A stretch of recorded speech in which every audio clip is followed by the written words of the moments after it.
Before we start our regular news bulletin, we have a news update to make, which is concerning the new legislation which has come out in Bangladesh, which is the Prevention of Torture and Custodial Death Bill of 2013.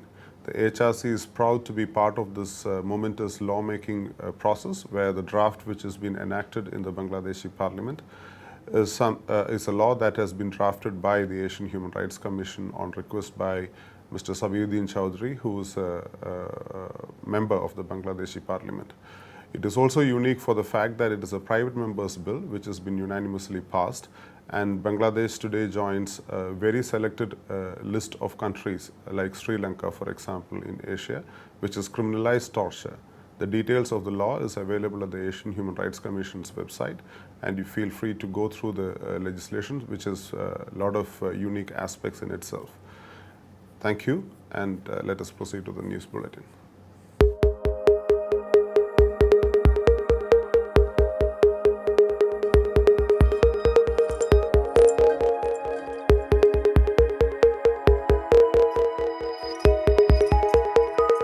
Welcome to Human Rights Asia Weekly Roundup. In today's headlines, new report on the neglected genocide in Papua. Rampant human rights abuses in Balochistan continues. More anti-terrorist draconian laws in Pakistan. Northeast India human rights defender speaks out about violence. Hong Kong demonstrates to defend core values. Power struggle violence looming in Bangladesh. Stay with us for more on these issues. Welcome to Human Rights Asia Weekly Roundup. The AHRC and Human Rights and Peace for Papua, or ICP, have compiled a report on the human rights abuses that took place in the Central Highlands of Papua, Indonesia, during 1977 until 1978. Let's take a look at some of the content of this report.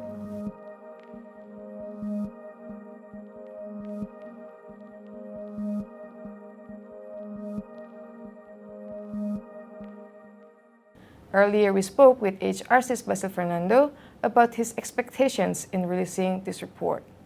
The first expectation is that such a large-scale killing be recognized both by the Indonesian government as well as the neighboring countries such as Australia and other neighboring countries, and by UN and others, to come to a recognition of this. Now, a recognition would require investigations. Now, what the civil society organizations like us who have done this work do is basically do the preliminary investigation, talking to people, gathering certain fact-finding details which are credible enough and which bring the issue to a point where it cannot be ignored. Beyond this, it requires very specialized investigation. It requires forensic investigation, the DNA test and other things.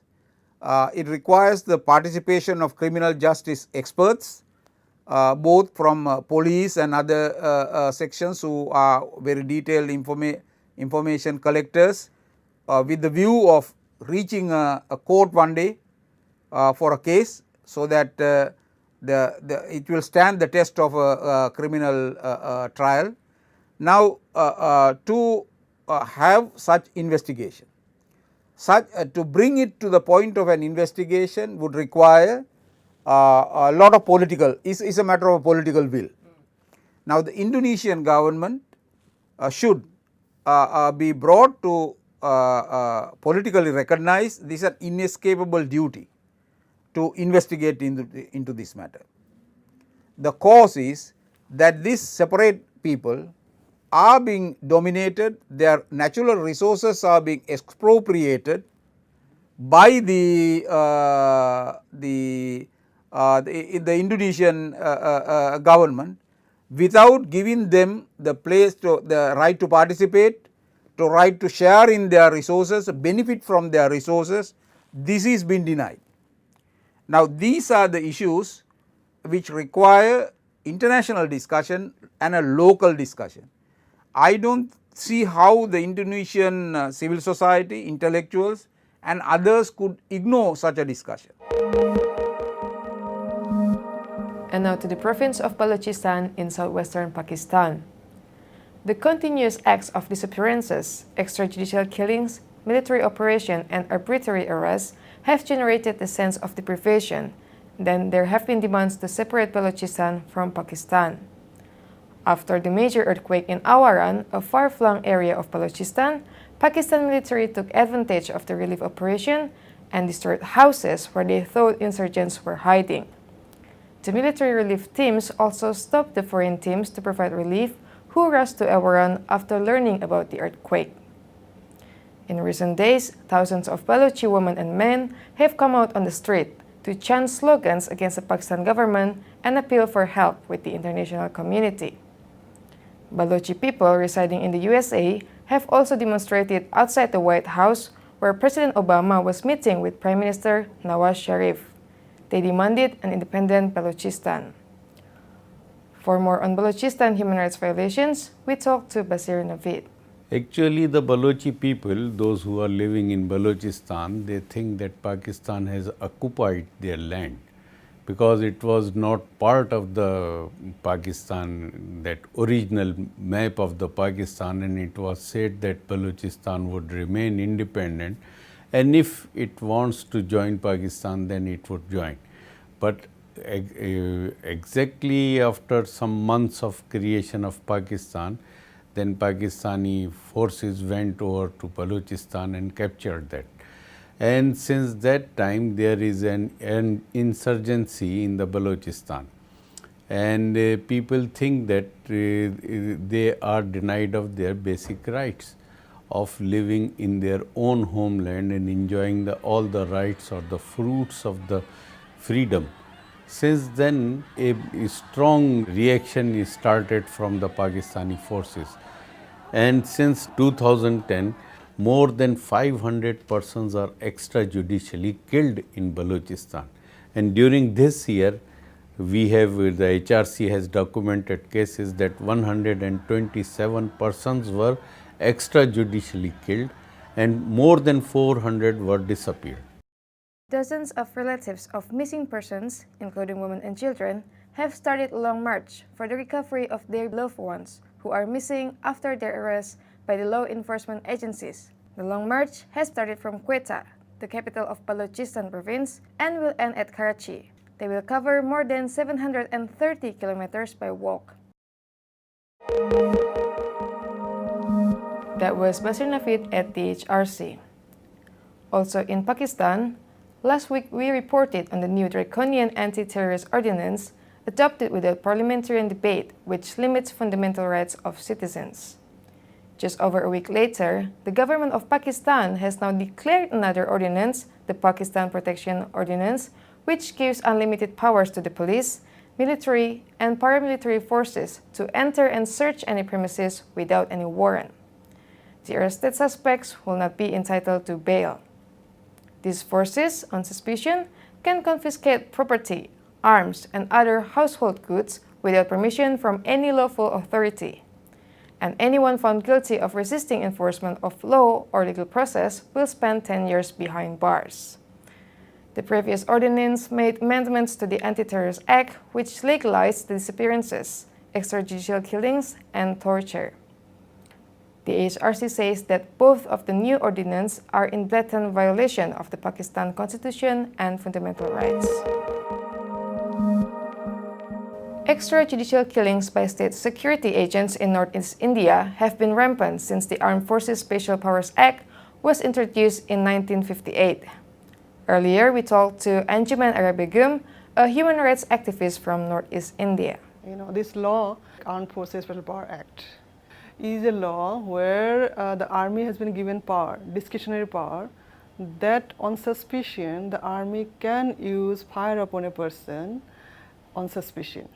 And that has been a practice over the years. This law is applicable in Northeast India since 1958. Initially, this law was passed for 1 year. That it will be 1 year, it will be applicable in Northeast India, but now 55 years. That's why I think you are passing a law for 1 year and 55 years, still you can't solve the problem. The problem is something else. Of course, in Northeast India, every day if you go to the newspaper, you will find that there is incidents of fake encounter killings. And also torture. Torture is often, it leads to the death of the person, and sexual violence. The women who are facing sexual violence, they commit suicide or they're killed by the forces such that to remove the evidences. One estimate is that about 30,000 people got killed over the years since the act is in force. I think this whole concept of national security, it should be changed into human security. Like if your people of your region, if they are not secure, what kind of security you are talking about? You are talking of protecting your border, protecting your things, and what about the people? The people are really frustrated, tired of all this conflict over the years, the impact on children, impact on women, impact in the social life, and 80% of the victims, if we analyze their social background, it's from the very marginalized group. They are the target. Then, and they have no clue, like when something happens, when army comes or police comes and tortures them, they have no clue what we should do. They don't know what to do. And also sometimes what happens, the police coming and torturing you, and the next day morning you have to go to the same police station, talk to the same police and file a case against them. How come it's possible? It's completely not possible at all. The South China Morning Post reported a turnout of thousands for a demonstration to defend core values in Hong Kong. The demonstration was provoked when Hong Kong Television Networks, or HKTV, was denied a license to broadcast. Tens of thousands of protesters in black t-shirts marched to the government headquarters in Admiralty, claiming that the decision to deny the free-to-air TV license was a threat to the city's freedom of speech. About 100 HKTV staff formed a Justice Alliance and said they will camp at the Tamar site where Hong Kong government offices are located until an explanation was given to the company, which lost out last week when the government granted only 2 licenses to iCable's Fantastic TV and PCCW's Hong Kong Television Entertainment. Now over to Bangladesh. There is concern of potentially serious human rights violations in Bangladesh in the upcoming weeks as the general election is approaching. With us in the studio, we have Bangladesh AHRC staff, MD Azharfuzaman. Welcome, Mr. Azharfuzaman. Thank you. Can you please explain to us why are people fearful that violence may break out? One of the main reasons is the institutions of the country are very weak. And in this case, the Election Commission of Bangladesh is one of the weakest institutions in the country. It is not independent, and at the same time, it is not capable of holding a free and fair election according to the requirement. And in Bangladesh, the situation is the politics doesn't promote democracy. So the parties that contest in the election, they don't have democracy within the political party, and also institutionally they also don't do so. So everyone's intention is to grab power at any cost, which enables any political party to exercise endless power and also abuse the resources of the state using their political office for the next 4-5 years. Democracy is meant to the politicians who are centered to the power in the country. Of course, the people have a different view and expectation regarding the situation, and the fear is increasing due to this situation of the ruling political party who are getting ready with the police with them, and the opposition politicians, they are facing arrest, detention and custodial torture, and they are also going to face the activists of the ruling political party. So that creates the fear in the country, and everybody is afraid now.